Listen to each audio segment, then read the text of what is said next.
نبی پاک علیہ الصلوۃ والسلام کی شہزادی ہیں، اپنے ہاتھوں سے گھر کا کام کرتی ہیں اور ہاتھوں میں چھالے پڑ جاتے تھے، بعض اوقات جسم پر نشان پڑ جاتے.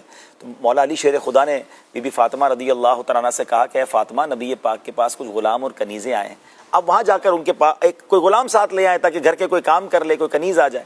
تو آپ گئیں تو کہتی ہیں نبی پاک کے ساتھ صحابہ بیٹھے تھے، تو میں نے بات نہیں کی، میں گھر آ گئی. نبی پاک علیہ الصلوۃ والسلام شام خود تشریف لے آئے، فرمایا کہ اے فاطمہ کیوں آئی تھی؟ تو کہتی میں نے عرض کی حضور گھر کے کام کاج کے لیے کوئی خادم مل جائے. تو سرکار دو عالم علیہ الصلوۃ والسلام وہ خاتون جنت جن کو فرمایا کرتے کہ میرے جگر کا ٹکڑا ہے، اس کے بارے میں پھر نبی پاک نے کیا یہ نہیں کیا کہ انہیں غلام دے دیا یا کوئی خادم دیا. پیارے آقا نے فرمایا اے فاطمہ اپنے گھر کے کام کاج اپنے ہاتھ سے کیا کرو. اللہ تھک جاؤ تو 33 بار سبحان اللہ، 33 بار الحمدللہ اور 34 بار اللہ اکبر پڑھ لیا کرو.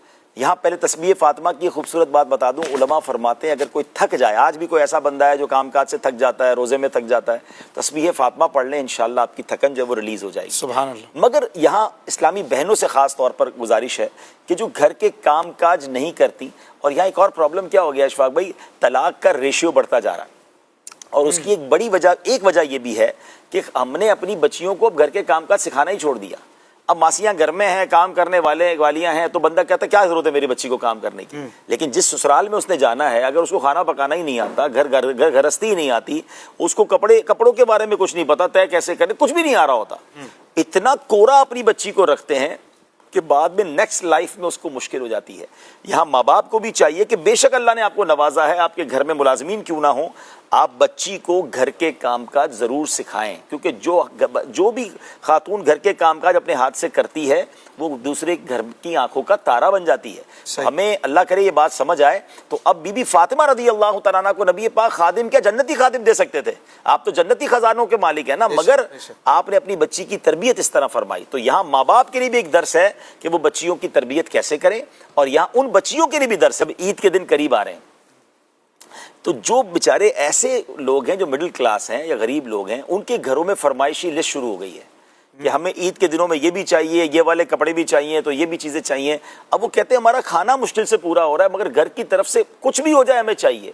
تو یہاں میں عرض کروں گا کہ میری وہ بہنیں مجھے اگر سن رہی ہیں، گھر کے افراد سن رہے ہیں، خاتون جنت رضی اللہ تعالیٰ عنہ کی سیرت کا صدقہ لیجئے کہ اپنے ہاتھ سے کام کر رہے ہیں، اور نبی پاک کے فرمانے پر خدا نہ خواستہ انہوں نے آرگیومنٹ نہیں کیا، انہوں نے صبر کے ساتھ زندگی گزاری اور پھر بھی اپنے ہاتھوں سے ہی کام کیا. اور جس کو کہتے ہیں نا کہ ڈیلیبریٹلی فاقے والی، غربت والی، دانستہ زندگی گزاری. آپ کے لیے تو جنتی خزانے آ سکتے تھے، مگر آپ فاقوں میں رہا کرتی تھیں. تو یہاں میری ان بہنوں سے گزارش ہے کہ اگر آپ کے گھر میں کوئی آپ کے بچوں کے والد ہیں یا آپ کے اپنے والد ہیں یا بڑے بھائی ہیں اور ان کی اتنی حیثیت نہیں ہے اور آپ کو آپ کی پسند کی چیزیں نہیں وہ لے کر دے رہے، تو پلیز انہیں پریشر نہ دیجیے، کیونکہ بعض اوقات گھر والوں کے پریشر کی وجہ سے یا تو وہ ڈپریشن کا شکار ہو جاتے ہیں، یا وہ بیچارے مریض ہو جاتے ہیں، یا پھر اللہ نہ کرے وہ حرام کمانے کی طرف چلے جاتے ہیں، اور جس کی وجہ سے یا تو گھر میں حرام روزی آتی ہے یا اللہ نہ کرے پھر کوئی قانونی کارروائی ہو جاتی ہے. تو اللہ کی رضا پر راضی رہیں، اللہ سے دعا کرتے رہیں. میں بھی دعا کرتا ہوں، آپ بھی دعا کریں کہ اللہ ان تمام ہمارے غریب مسلمانوں کے گھروں میں خوشحالی عطا فرما دے، ان کے رزق میں اللہ وسعت دے دے، مگر پریشر نہ دیں.